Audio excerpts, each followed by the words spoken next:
All right, we are back with Sara Feldstein. The title of this, I think, is going to be From Burnt Out Accountant to $1 million plus toy company owner.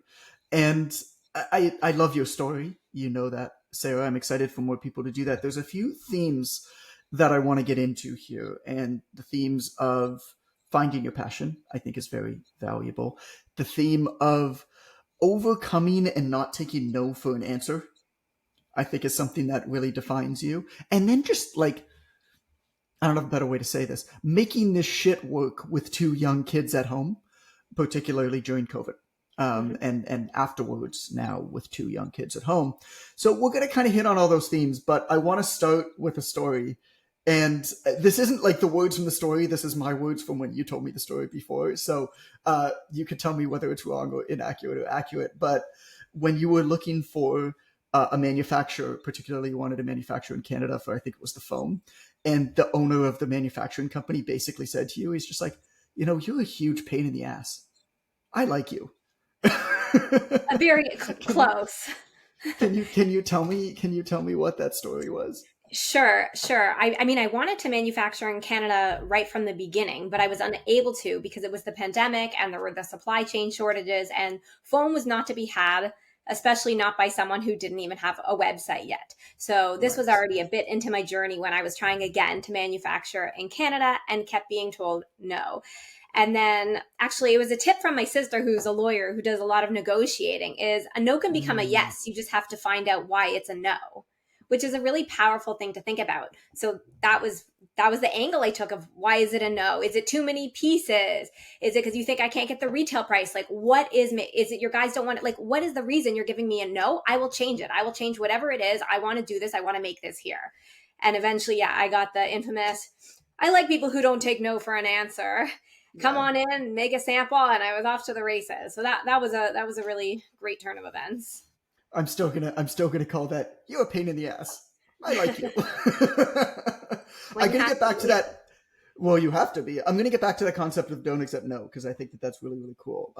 So for anybody listening, Sara's company is called Baroomba. What's the tagline of it? I mean, I know. Toys that do more. Toys that do more. And your first product, your only product still to date, I know you've prototyped a bunch of stuff, is a big play couch. And if you've ever seen these things, they're wonderful. It's 5 cushions, 6 cushions. How many cushions? 11. You have 11 cushions in yours. Okay, so it's 11 cushions that you can organize as a couch, but also the kids can play and turn it into anything, right? And how the heck did this come about? First of all, the fact that you decided to start a product company as your first product, as being something as big of a couch, is insane. I don't recommend it. Well, it's insane. We're going to get into just the absurdness of trying this thing and making it work. But walk me through how it came about, because nobody listening would know this, but you were my first ever accountant. And so walk me through how this all happened. Well, yes. So my entire career was accounting. I'm third generation chartered accountant, CPA for the Americans. And that was the path. And that was my passion. That was what I wanted to do since high school. And I was doing that.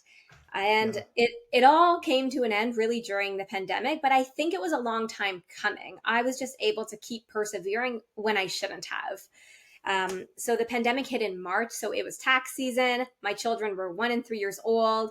I had to take the firm remote overnight. I had a new, very green employee starting that first Monday lockdown. All the software was changing. Clients freaking out because their businesses were closing. Right. The government, new relief COVID programs. There was so much going on, but I was mama. I was full-time with my little kid, changing diapers, snacks, and it was an impossible mix. And I would see the other parents joking about, look, my kid's climbing on me during Zoom. And I wondered, how are they getting work done? And this is like a funny thing. Like, I'm drowning. Yeah, how is this possibly happening? I mean, these are the stories that everybody kind of, I think, logically knew were happening during COVID, but you don't see them.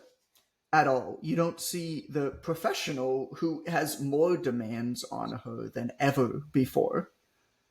And because, like you said, all your customers were like, they were going through their own crap Mm-hmm. and coming to you and saying, how do we deal with this? How do we get this relief program in addition to tax season, which is already nutty and crazy? Meanwhile, you're dealing with the same thing as them at home with the kids. And so it all came to a head. And what happened?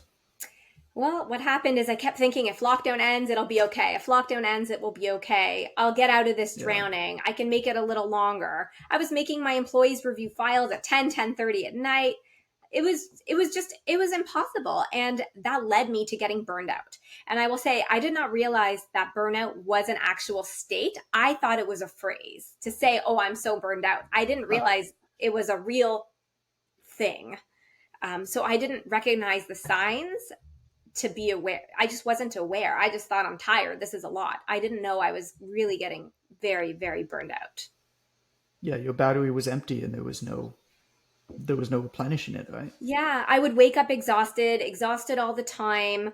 I was doing a basic tax return that would take me a couple minutes, was taking 45 minutes. I couldn't retain Oh information. I wow. couldn't learn new things. I was getting anxiety sitting down at the computer. I started blowing off meetings. I was just going downhill. I just lost all interest in accounting, and it was bringing on all this stress. And I was on a one way ticket downhill. So you taught yourself how to sew. Sorry, what was that? So you taught yourself how to sew with a sewing Oh, that machine? that was on the recovery side of things. So the thing I Okay. learned about burnout is that you can't outwork burnout. You really, really have to make a major life change. And I did not. I didn't see how I could change my circumstances. It was my family's accounting firm, so I couldn't quit. Mm-hmm. Like I just felt stuck and it didn't feel like I could make any change to get out of this situation. I thought I had to just power through. But you can't. Your body or brain or both will start to shut down and you will get sick. And my Yeah. burnout completely turned into depression when I refused to stop going. Okay. So how did the toys that do more concept come about? I don't even know the full story. I mean, we've spoken about this a fair bit, but I don't even know the full story of how it came about. Like, why toys? Why toys was because I couldn't put my kids in front of the TV the entire day. Okay. So during lockdown, I'm doing meetings. You know, I can say watch a half-hour show. I can't say watch 8 hours of television. Here's a toy. Mommy has to do a call. And so many toys were barely entertaining them. And I really realized how many toys they were playing with because I was playing with them. It was each other that, like, the Mm, toys just weren't long lasting. So many broke. You know, you're getting new things to entertain your kids. So many I noticed had dry clean only tags. And I started to really ruminate on this toy problem and how kind of crappy a lot of the toys that we had accumulated were. And there was just so many of them. And the clutter brought on more anxiety. there was a there was a story that I heard just a couple days ago, and it was a father talking to his wife, and he was complaining to his wife. He was like, "Yeah, I was playing with my kid, and they kept bringing me, a different toy, and they brought me one toy, and then we played with it, and then they brought me another toy, and then we played with it, and then another toy, and then they played with it. Why don't they just play with one toy?" And his wife just looked at him, and of course, women know more than men, so she kind of just laughed, and she just looked at him. She goes, "You don't get it. You are the toy." But if there's a parent who's not around, there's this thing. I listened to a oh god, what podcast was on? I think it was on the Tim Ferriss podcast. But he had a game designer, so he had the guy who did the games for Exploding Kittens and a few I other listened to that. games. It was an amazing podcast. But one of the things that he said is that what actually makes a great game is a game that makes the people playing the game more interesting to one Mm-hmm. another. Mm-hmm. If the game has the responsibility of entertaining, it's not a very good game. It doesn't have much longevity to it. There's only so much that it can bring, as Mm-hmm. opposed to a game like Exploding Kittens or Cards Against Humanity Mm-hmm. or Your Toy, which is a play couch, which fundamentally takes the kids and makes them more interesting to one another. It allows them to pursue their creativity. that seems to be at the core of what you were frustrated with, is it not? In addition to the Yeah, environmental stuff. yeah, indeed. And that's where that whole category of open-ended toys has become very popular because there's not one right way to Mm. play. So we sometimes say the real toy is their imagination. So every time they play, it's a different play experience with the same toy. And that's sort of a guiding philosophy for future toys for us as well. Different ages, different ways to play. Keep the same toy, but let it do many things. And that ties into the whole toys that do more philosophy. And space, of course, being a constraint for so many families. Where I mean, I just don't want more crap in my place. I, No, I want I definitely want the not. same thing that does more things than one. Okay, so going back to our timeline here. So you're experiencing this burnout, this depression, this almost over this all-encompassing feeling of everything that I thought that I wanted, I achieved, and I got there, and then this black swan event happened, right? This pandemic happened, and holy shit, is this really what's right for me and my family? And then you look down at the toys that your kids were playing with and you didn't like them. So I, I mean, I feel like a lot of people, particularly mothers, but I feel like a lot of people probably got to that point. I don't know many of them that decided to start a toy company. So how did that step happen? You know what I'm Okay, saying? well, I don't consider myself as having voluntarily left accounting. I consider myself that I was just too depressed. I It wasn't fair to my clients, to my employees, that type of thing. So that road came to an end by itself. And I told myself, okay, 3 months, you'll get better, you'll figure it out. That's when I took up sewing. I thought I should have a hobby, self care, tried the journaling and the exercise and the meditation and the walks, all the things. Right. At the Just end of the a process of discovery, right? yes, not all of them stuck, but I tried them all. And at the end of the 3 months, accounting still felt dead to me. The way I would describe accounting now, which used to be my passion, it is as if Yeah. a room in my brain that holds that part had a fire. So if you open the door, it's just ash. That's a good analogy. I feel like Amber, who's like behind the scenes here, producing this, knowing her, that's like the perfect analogy, and she's literally just nodding her head, laughing right now. She's like, "Yeah, that's my brain." Her favorite comic is that comic where you see this little like character guy, and he's just sitting there, and there's just flames behind him everywhere, and he's like, "This is fine." Yeah, like my brain doesn't even want to retrieve the information. So I don't even like thinking about accounting. It's like that chapter is Yeah. gone. But why did I start a business? It was honestly because I thought that was my only option. I thought, hey, I can't work from home with kids. Who would hire me? I just proved I can't. Lockdowns are going on. Accounting Wow. is all I Okay. know and all I've ever wanted to do. What would I do? Who would I do it for? Who would hire me? I guess I have to start a business. But here's what I love about you, and I have another friend who's not dissimilar. Her name's Rowena, and she runs a company called Healing Mama Co. And she has a financial background as well. She was a financial advisor, left, and now supports pre and postnatal women, and with a great collection of stuff. You have these skills, these hard skills, these transferable skills, and the path was always a very straight line path. I mean, I know you personally, and so our backgrounds are not dissimilar. We're from Ashkenazi Jewish families. Growing up, everybody that I knew was a lawyer, doctor, teacher, dentist, or accountant, and that was just always the path, wasn't it? Yeah, it But felt like there wasn't a lot of different options, sort of. but you've discovered that there are, and taking the financial skills, the accounting skills, that's an unfair advantage as an entrepreneur, isn't it?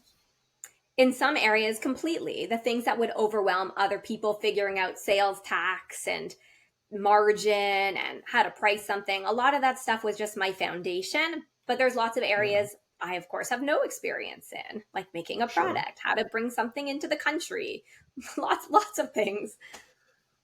But you understood budgeting, and you understood Yes. that. So okay, so let's go back to our timeline. So at what? So I thought that was so interesting what you said, where you kind of established that you were, in your own words, I don't know whether this is true or not, but in your own mind, you were unhireable Oh, yes. in your current I state. still sort of feel that way, but I definitely felt unhireable.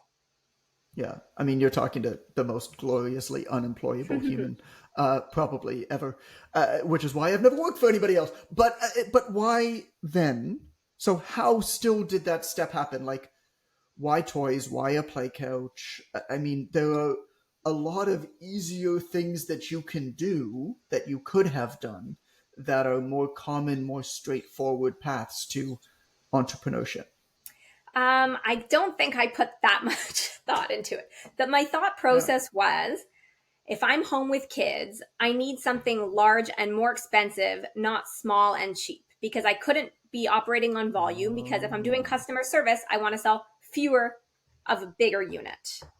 huh. I also did Fascinating. not want subscription because I had no idea what I was doing and didn't want to be committed and supply chain to fulfilling stuff month after month. So I sort of went through those type of attributes to end up with my current product, which is now, being a bit more experienced, the opposite of what I would do.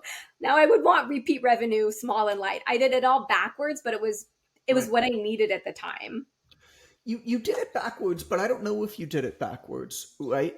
So one of the main lessons of one, I mean, I told you that the obvious choice is a book, and there's 13 lessons, right? One of the lessons is literally called whales and minnows, and the entire the entire idea behind it is sell to a few in order to serve many.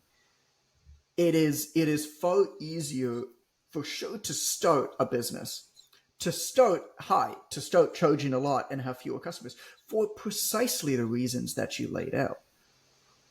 I mean, if you want a simple business, yeah, charge a lot to a few customers, and Yeah, you can that was the plan. decide later whether you want to scale. Some do, some don't. But to start, if you were to start at a lower price, I mean, it would have been way harder. So I might fight you on that. That you made the wrong. I think you it, made it, the it right wasn't the decision to wrong start. choice at the time. It was now coming with a bit of experience. If I were to start Right. another business, I wouldn't make the same choices because I would be in a different place and I would know how to Yes. handle the things and choose a product that lend itself better to repeat business, scale, etc. Cheaper Yeah, the shipping. repeat business, the repeat business is tough because it's so expensive to acquire a customer for something like you do, and then you have nothing else to serve them, right? Mhm. So, so a couch, Not just a couch. a play couch, a play couch, a toy that does more. You had to make this thing. You had to figure out how to make this thing. How do you Yes. begin? Is you have this idea, you say, okay, I think that this is the right way to start for all of the reasons that we laid out. What are the next steps then to begin, call it the product innovation cycle? Sure. Well, this idea was one of those ideas of this would be cool, but you don't expect to do anything with my kids' foam Yeah. block a couple years earlier. You know, those little foam blocks, there's the arches and there's the cylinders, and kids make things with them. And it was a couple years before we were saying, oh, the kids are going to outgrow these. You know, these would be fun if they were huge. Not thinking I would do Okay. anything with that idea. It was just an idea. Right. And then it was going back to those foam blocks, thinking, wow, if they were big, it actually covers the different ways kids like to play. They like to crawl under things, they like to slide down things, they like to climb up, they like to jump. Like, here it could be something that kids could play all the different ways they want in a Yeah. cohesive way. So I How did you started know with, all the different ways kids like to play? I How had did you kids. figure all that out? Well, but was there any kind? I mean, obviously you're observing them, but were you actually at this point were you actively thinking about it and like, okay, well, like I see them playing this way, I see them playing that way, or were you able to give um, language in retrospect? a bit in retrospect, but I also had different ideas of products I was going to do first. I actually wanted to start an eco friendly pregnancy test first. What is that? Just something that You A pee on different. it and then I you might put it do in your that one garden one and it day. We'll like see. No and like plastic. A more innovative test. We'll see. And then it's like, basically a pregnancy test made out of flax. Like what? hemp or something, or nothing. There Yeah. was other parts to it, but again, that's like, Right. oh wow, you need to sell 100,000 of these a year. You need money, Yeah. and again, lockdown. I'm like, I'm in no space to be doing that type of business. I need simple. I need online. I can't be going to markets. It has to be e-commerce. I mean, there was no markets going on. And pregnancy test is difficult as an e-commerce business because when somebody needs one, they kind of need one now. You know. Uh, It was broader than that. I'll spare you the yeah. details. And then I started with a different toy that I'm working on again now. But at the time, I got stuck, so I put that one on the back burner. That was another sewn toy. And then I moved Okay. on to this one, and I just played with those foam blocks, took lots of pictures of configurations, and I started measuring things. So I would measure the kid's IKEA tunnel and be like, okay, it needs, this many inches for a kid to fit through. So I was just sort of Oh. measuring toys, sort of. Um, and then I did find someone who could, like, it wasn't even a couch in the beginning. There was no couch component. But It was just the blocks.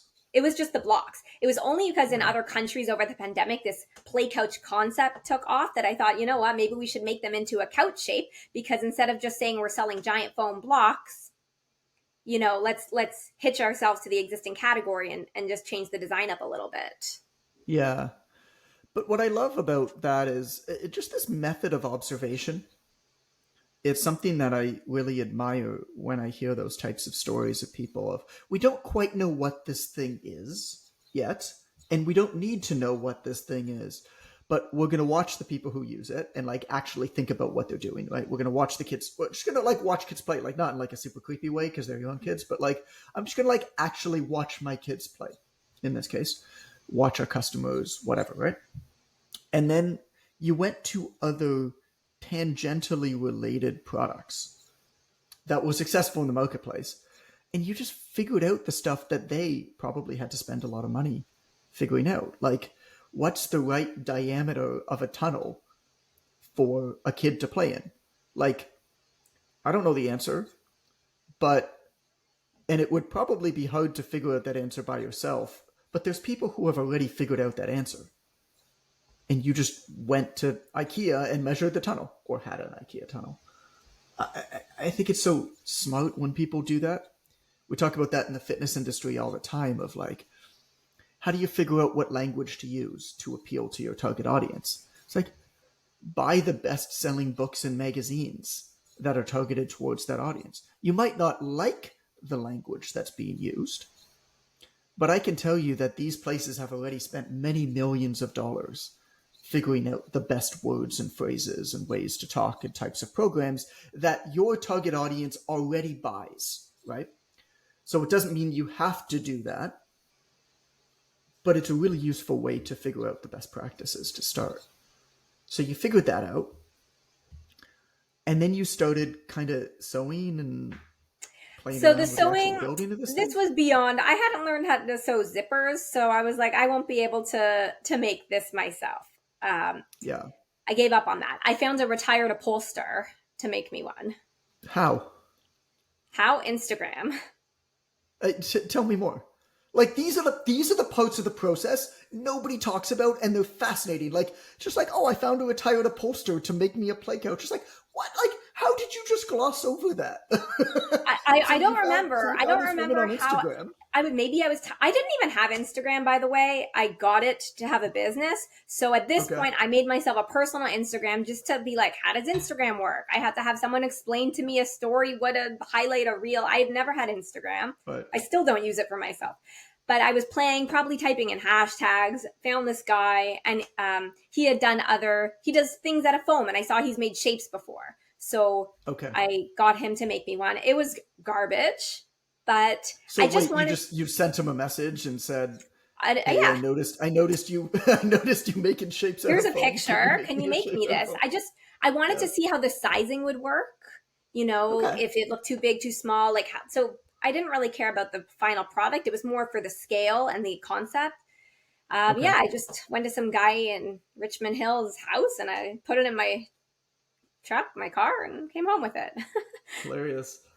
So how did the concept then evolve into the first kind of useful prototype? Then I needed to find an actual manufacturer. And yeah, I wasn't getting anywhere in Canada. And I really heard you had to earn your way back anyways. So went to What does Google. that mean? What Like does that to mean? manufacture in Canada, it seems Yeah. a lot of people want to, and it's not even the cost. We either don't make it here, there's no communication, there's many reasons people don't make stuff here. Um, Mm-hmm. and even as one place here that so said, well, you need to give us a sample. And at the time, it's like, but if I need to get a sample made, I need you guys to make me the sample. Like, otherwise, I'm going to go to China, get a sample. They've made it. I'm going to just use them. So there was a lot of this problem. I don't think you understand. Yeah, the chicken and an egg problem. But Um, that's such an important point. Is that, I mean, I recognize the same thing with books when I was self-printing textbooks and stuff like that. Is same type of thing. We wanted to print our textbooks in Canada. It was important to me, and a hardcover book. It's not even a matter of whether you can pay or not pay. It's just there aren't many people who do it. There's like 2 or 3 binders that can make hardcover books, and there's way more people that want hardcover books than binders. And so they just you just can't get in. We ended up getting in, but that was the same type of thing as you. We had to go to the States first. those are honestly where so many Prove it. business opportunities are, huh? Be the book manufacturer, but be the whatever manufacturer sometimes. Yeah, I mean, the problem with manufacturing is, again, it's a chicken and an egg problem. There's a critical mass of business that you have to have in order to set up the infrastructure to do something like that. Printing hardcover books, binding hardcover books, is a super expensive, labor intensive process. Um, I would imagine manufacturing foam and play couches, or whatever the category is. What's the category called of the manufacturing that you do? Oh well, just foam production, foam cutting. Like upholstery, like whatever. Yeah, I mean, it's not a small enterprise. And so to set that up, you got to get business pretty quick. I mean, I agree with you, but um, yeah, it's not easy. So you went to Asia first to do the first run of couches. yes. And so something useful to know is there's websites that tell you who manufacturers are for different companies. So you literally can go on Import Genius, Import Yeti, there's different, the Port Examiner, and you can type in companies or products and see who other people use for manufacturers. Oh, interesting. So you can say, I love this product. I think this was made well. Yeah, Who here's makes a it? kids And then you can wood just, table. Who makes kids wood table? These companies. Who do they use? So that's one way to find manufacturers. start at the end, Google, work backwards. yeah, asking people. Obviously, there's Alibaba, and you can do your homework too, to vet them a Yeah. bit. There's steps you can take, but there's a couple ways. It's still not easy to find a good manufacturer. So what was your first order? How many units? Okay, my first order was 424. Which is a Um, big order. yeah, Like, what are that's how these much things? fit on a shipping container, and I didn't know you could Okay. order a part of a shipping container. I thought I had to order a whole container. So yeah, that was So you a had to expensive sell. inventory run. Well, that's what I'm saying. So your first inventory run was 424 units of, I don't know if you feel comfortable saying how much each unit was, but like hundreds I of think dollars I think each, it was right? like 80,000 worth of inventory. It was a lot. For your first order. So I you got didn't to know sell you could them do shits. less. So you got to sell them shits. So Yeah. you're wonderful, of course. You're Sarah in Thornhill, Canada, who's a mom who used to be an accountant, who has no inroads in any of these types of industries, no real network in the toy world. Um, you only started an Instagram account like to do your company. You didn't build anything before. Where do you start? Mom groups, Tell me Facebook. more. Tell me Well, I more. knew during the pandemic, people were buying stuff. Everyone was home. The category was taking off, but not yet in Canada. So I knew I would sell these things. So it felt like a calculated risk. And when they were Okay. arriving, it was getting close to holiday season. So I figured there would be that boost too. So even though it was a huge amount of money, I Yeah. also knew that they would sell. But you're okay. So you're like you found mom groups. Like, what is that? I mean, I'm not a mom, obviously. Were you in some of them already? How did you research which ones to Yeah, join? well, mom groups, but then also what I did was when I had samples, I got samples from a couple different manufacturers, and I wrote on my personal Facebook, "Hey, who wants to test a kid's play couch?" AKA Mm, give me user generated content before I started a business. So I gave it to a whole bunch of families. Every week I would take it home and watch the covers because again, yeah. COVID. Give it to a new family for a week, give it to a new family. I did probably 25 families, and And now you I were just had driving these back and just forth driving them to. around Toronto. So I got lots of pictures, lots of videos, like review quotes to use. So I had content. So even though I didn't even have my inventory, I started filling my Instagram and website with lots of photos and videos. And then I actually opened up as a pre sale a few months before my inventory came so I could start selling before they arrived. Okay, let's go back to the user generated content bit. I mean, that's like the hardest thing to do is how do we get people to hopefully say good stuff about it, but give us some marketing assets and also start some word of mouth around this thing. And basically, what you demonstrated is you got to pound the pavement, man. Like you were driving around in a truck. I mean, I've seen pictures. Like I know you were doing this, and it wasn't always pretty. I mean, tell the story of the what was it like the eighth story you had to walk up the Oh, apartment that was building. when okay. So I continued to do this after I launched as a tester program. So it's an expensive Okay, item, it's big. So I thought, you know what? Let's continue it anyways. If someone wants to try before you buy, let's try it out. Their kids will love it. They'll see they'll love it.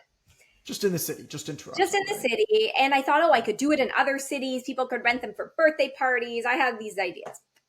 And yeah, this woman didn't tell me she lived in an apartment, and she didn't tell me that there was no parking lot. And I had my Right. daughter with me in a dance costume in a religious neighborhood in some tutu. And I didn't even own a dolly. So I had my kid's pink wagon in my car, in my Mhm. SUV, and the play couch. So I'm walking down Bathurst Street with the pieces toppling off a kid's wagon with a kid in a tutu to get to her building. And then it wouldn't fit through the door. And then we had to get it to the basement. We had to keep taking it off. The whole thing was a production. And then they never bought it. And I said, I'm done with this. We're not doing this anymore. We've moved on. That's the most mumpreneur hustle story to ever mumpreneur hustle. Oh, there's been a lot of times the kids have to be involved that I'm like, oh my god. One of them was like surfing on the back of a Toronto Life photographer in my basement, like putting pillows and going like this on his back as he was taking pictures of me. There's a lot of these stories. The Toronto Life photographer was like doing On the for ground a taking feature pictures on. of me in the play couch, and my kids were home, and she Yeah, kept putting like the pillows, like the big rectangle play couch piece, to surf on the guy's back, and I was mortified. but that's I mean that's your thing, isn't it? Like we've spoken about, you know, your story is so it connects so much with so many other people's stories of what happened during COVID as a parent. And what I really admire is that you've kind of leaned into it to get a lot of coverage, to get a lot of press, to win a big, well, I don't know if it's why you won this big Visa award. What was the you won a $10,000 grant Yeah, it's a recently? grant, and I get to join an accelerator program. They're going to hook me up with a mentor. What It's what from what was it? it's a visa. It's with Visa, and I fund women to support women entrepreneurs in Canada. So how did that come about? How do you apply for that? How do you win that? I saw someone talking about it on LinkedIn, and I just thought, okay, let me apply. And I'd never applied for a grant before, but this was a short form. Normally, I've opened them and they've been very lengthy, and I don't bother. But it wasn't a lot of Okay. questions, so I committed to this one. Okay. And you've gotten features in Toronto Life, which is a huge magazine, and that. Uh, is it the same type of thing? Do you do the outreach? Do they I outreach do to you? everything. How does that happen? I do Well, that's, I everything. mean, Um, that's what I'm asking. Like, how do you, well, number one, how do you make those types of things happen? Because you've gotten some really sure. good publicity for this. I cared more about publicity in the beginning because I wanted social proof on my website. So now I got in Okay. Style at Home and Toronto Life and a couple other magazines and things like that because I wanted the social proof. And I would just go to the websites and try and find a contact us form, even if it was, do you want to cancel your magazine subscription? I just found any in I could get. Just And then some I way to would message somebody, basically. anyway like that, like just to get it in the door. I went with the story angle. I have to say, full transparency, even when I was depressed, I was like, this is my rock bottom. I don't know what I'm doing after this, but I'm going to put it in my origin story. If you listen to Yeah, enough how I built this and whatnot, like here's my bottom. So I knew I was in a terrible state, but like I can only go up from here. And yeah, I may as well use it. So I yeah, led with the relatable mom story and in my outreach. And that certainly helped, was the story. for sure. And I think what you said there too, I mean, I didn't expect to kind of talk about it, but I think it's such a good point. I want to highlight it where you said, I needed a little bit of that for some social proof to get started. And now you don't go after that as much anymore. Is that right? Yeah, there's only so much time in the day. Right. So saying as seen on with some more boxes isn't a priority. PR is nice, but I think it depends on what your product is and how much you need it. I don't expect to get a lot of sales or website traffic from a feature, but there's some people who have clothing brands that said the cool factor matters. So for them, appearing in the right places, being seen on the right people matters for them. Yeah. Well, it's the difference between influencer slash influential places that actually move units, which is actually few and far between, versus hey, get a little bit of this as social proof. Like you only need to be seen on this place once ever in Mm-hmm. order to say as seen on, and show a little picture of it or whatever on your website or in any marketing material. Like there was I had a couple Forbes articles written about me like years ago, and I still use the quotes from those. Like they're just like great quotes, but Mm-hmm.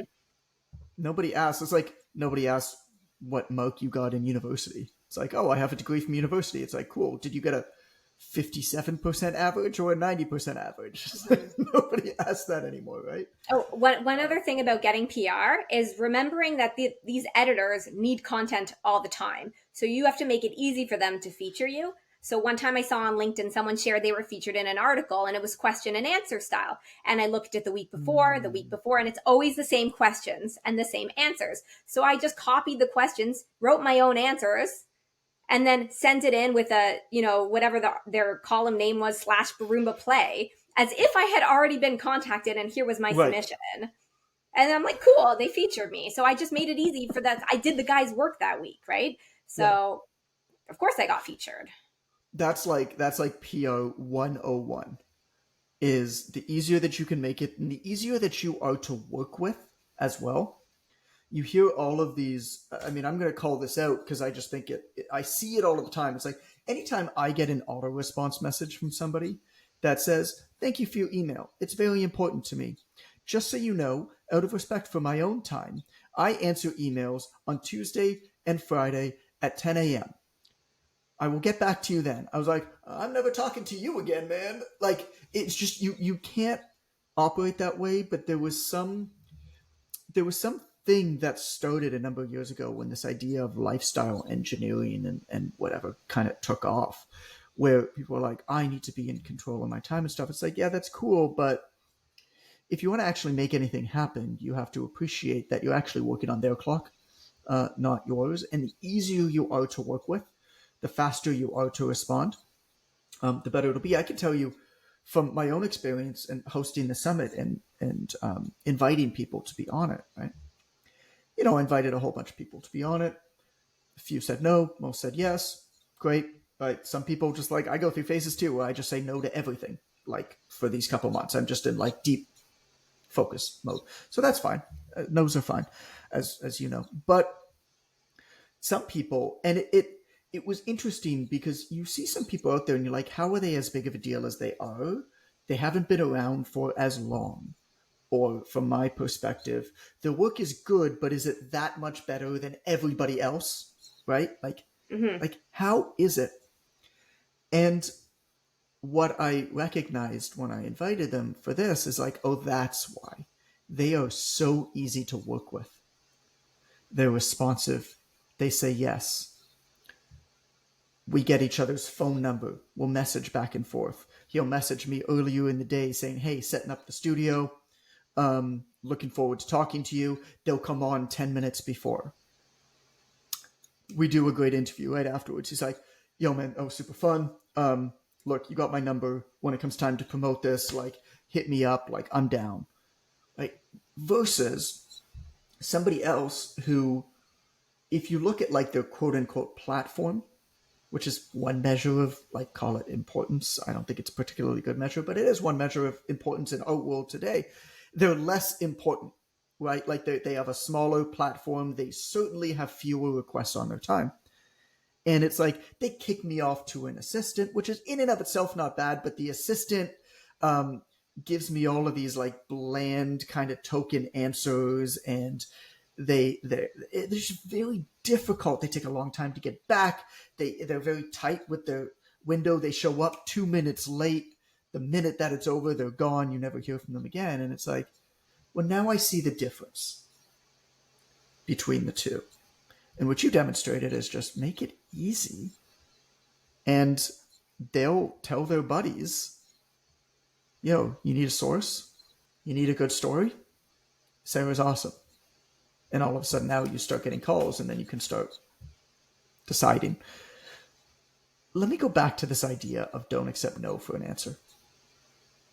Because your sister's name is Lisa, who I know, so I can say her name. So your sister is a lawyer.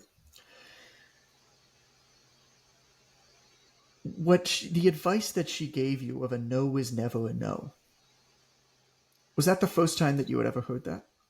Oh, I think so. And so where then, because that's such a hard thing to get over, somebody says no to you, and it almost feels like a personal affront, like a personal attack, doesn't it? Was it hard for you to take a step back and say, oh, I got to figure out why this is?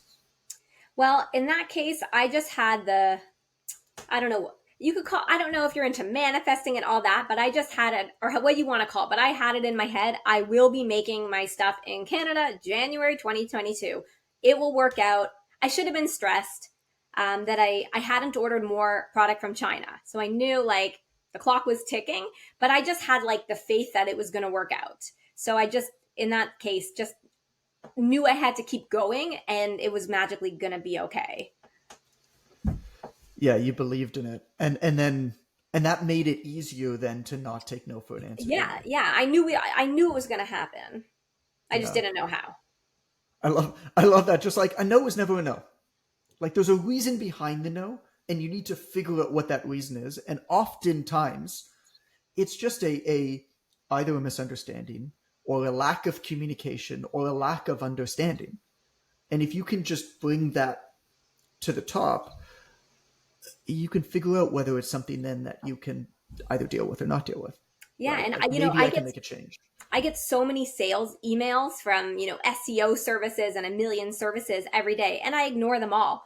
But if I ever actually saw someone asking me to write back and let them know why I'm not responding or why it's a no, they would probably actually get good feedback. Like, I'm too small, it's not the right time, we're on a contract. Like, they would probably actually learn a lot of asking why it's a no. Yeah, I mean, a part of it too is just, I mean, their business is just Spam. buckshot Oh, spam well, as SEO much as specifically, possible but for just some reason too. these cold emails. Yeah. That's got to be a hard job. Just countless, dead, like, you're just not hearing back over and over and over. So you hit $1 million in sales. Yeah, yeah. What'd you do to celebrate? I had nothing, but I meant to. I said okay, because at first I hit a million gross, but as an accountant, I was like, I have to wait until I get a million nets. Okay.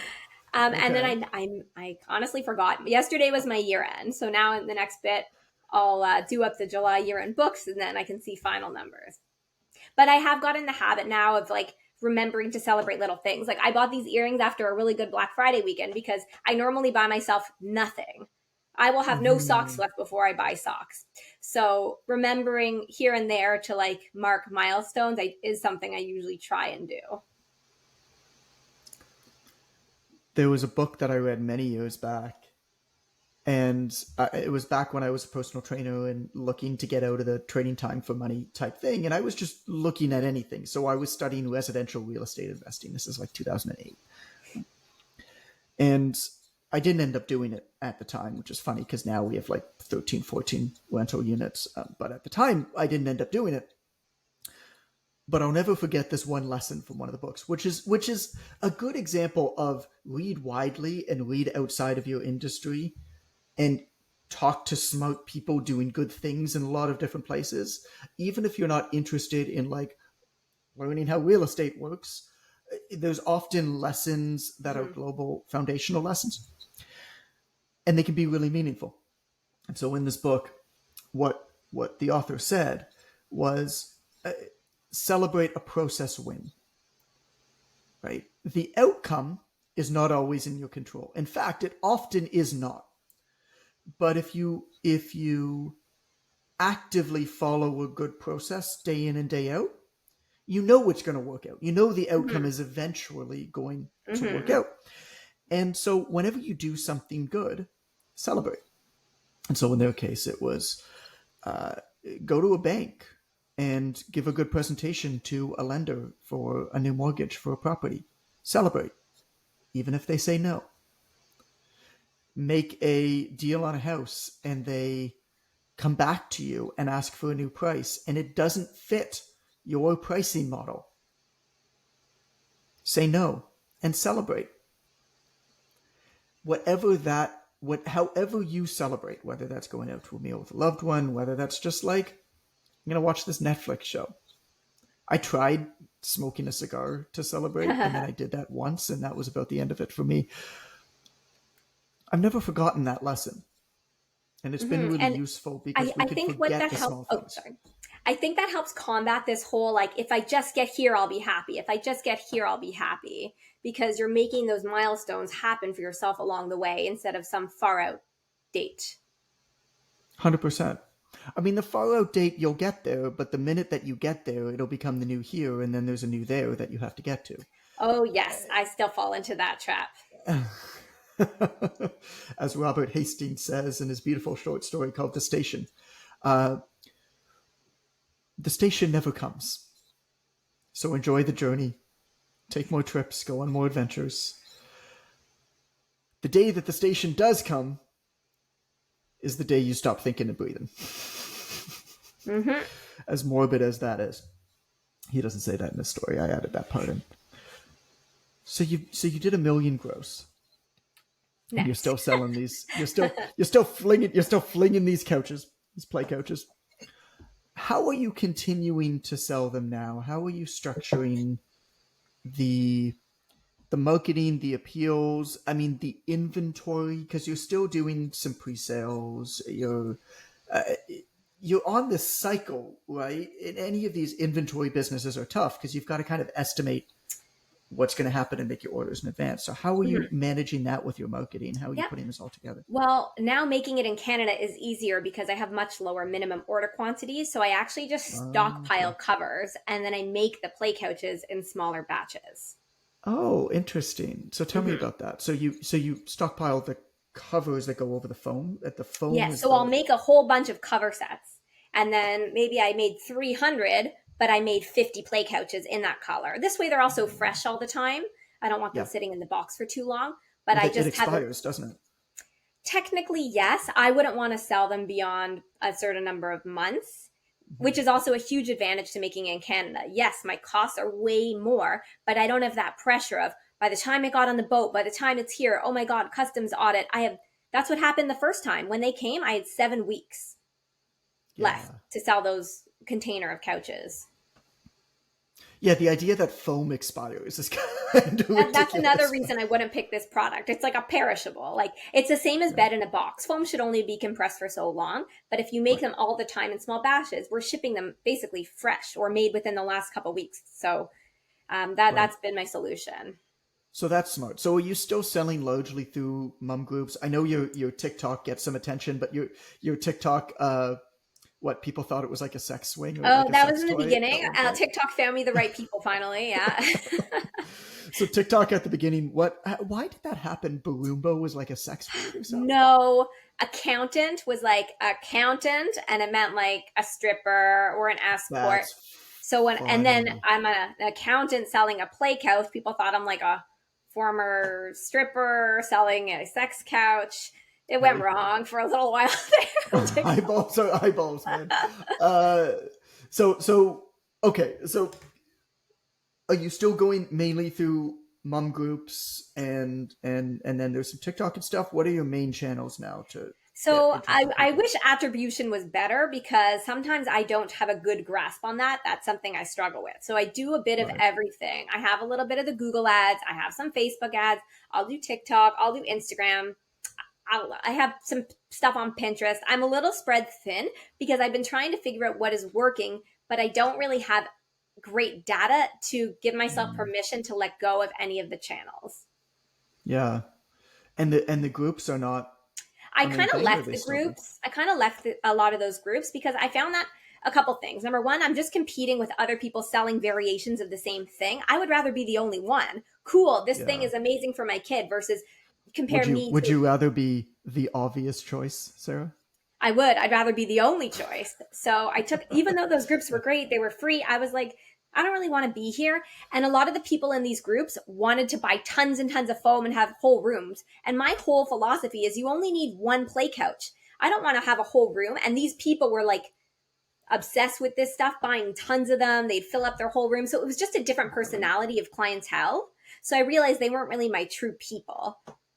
So I Yeah. sort of took a step back from those groups as I found out more details about who my actual customers were. That's really cool that you say that, because the obvious kind of angle is, yeah, these mum groups, but as you got to know what you wanted to do with the company and who you people were, you realized that they weren't there. That's a really good kind of point of Because there's a awareness. million mom groups for every niche. So these Yeah. specific groups were just not the exact right fit. And now I could tell you the couple different types of moms within the mom groups or Mm. the types of moms and why they buy it and what stage they buy it. Right. Well, as you know, I'm super impressed by you, and it was fun getting a little bit more of your story without your kids around and your husband around, who I also love. But dude's distracting because me and him just laugh every time that we're together, and then you and I stop talking. But this was really fun, Sarah. I appreciate you so much. I think a lot of people are going to become inspired by your story, and also just learn a couple. Like, what I loved about this was that, yes, it was inspiring. Yes, your story is incredible, but also there's really tactical elements that I think we got into here. This idea of, hey, don't accept it. A no is a no. This idea of user generated content, how to create that, how to use that, how to get media, when you should get media. I think they're all super useful. So I appreciate you so much. This is Thanks. fun, and I'll see you soon. All right. Nice chatting. Bye.